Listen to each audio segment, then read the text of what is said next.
Au nom du Père, du Fils et du Saint-Esprit. Amen.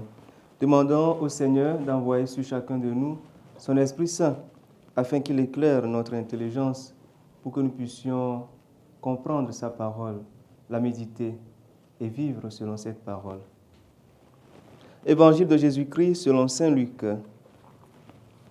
En ce temps-là, voici qu'un docteur de la loi se leva et mit Jésus à l'épreuve en disant : « Maître, que dois-je faire pour avoir en héritage la vie éternelle ?»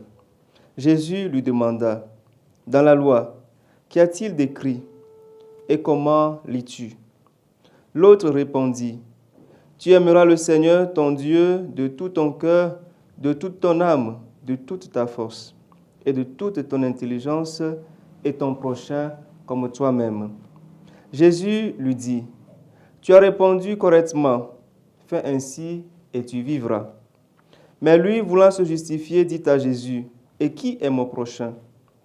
Jésus reprit la parole. Un homme descendait de Jérusalem à Jéricho, et il tomba sur des bandits. Ceux-ci, après l'avoir dépouillé et roué de coups, s'en allèrent, le laissant à moitié mort. Par hasard, un prêtre descendait par ce chemin.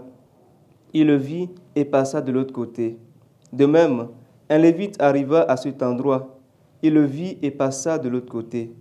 Mais un samaritain qui était en route arriva près de lui. Il le vit et fut saisi de compassion. Il s'approcha et pansa ses blessures en y versant de l'huile et du vin. Puis il le chargea sur sa propre monture, le conduisit dans une auberge et prit soin de lui. Le lendemain, il sortit 2 pièces d'argent et les donna à l'aubergiste en lui disant : « Prends soin de lui. Tout ce que tu auras dépensé en plus, je te le rendrai quand je repasserai. Lequel de toi, à ton avis, a été le prochain de l'homme tombé aux mains des bandits ?»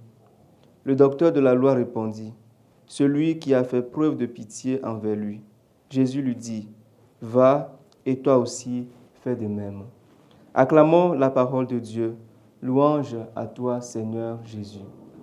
Bien-aimés du Seigneur, la page de l'Évangile qui nous est proposée aujourd'hui est l'une des plus belles. Elle relate ce dialogue merveilleux entre ce docteur de la loi et Jésus, qui, lui, dans sa pédagogie divine, saisit toute occasion pour communiquer la logique du royaume des cieux. Au cœur donc de cette rencontre, il y a une question fondamentale dont la réponse est nécessaire pour entrer dans la vision de Dieu pour tous les hommes. Et qui est mon prochain ? Jésus y répond en montrant en exemple l'acte merveilleux posé par ce Samaritain. Cet étranger détesté et catégorisé par les pharisiens est celui qui a le mieux compris ce que veut dire être prochain de l'autre. Il a refusé, comme l'ont fait le prêtre et le lévite, de s'inscrire dans une mentalité calquée sur les barrières et les fonctions dont la dignité de l'homme n'est pas au centre. Lorsqu'on médite profondément sur la conversation entre Jésus et ce docteur de la loi, on comprend qu'en réalité, c'est à nous de nous faire le prochain de l'autre. En effet, Jésus ne demande pas pour qui l'homme blessé a été le prochain, mais plutôt qui a été le prochain de l'homme blessé. Cette observation peut nous donner de saisir que l'effort doit venir de nous. C'est à nous de nous faire prochains de l'autre. En faisant quoi ?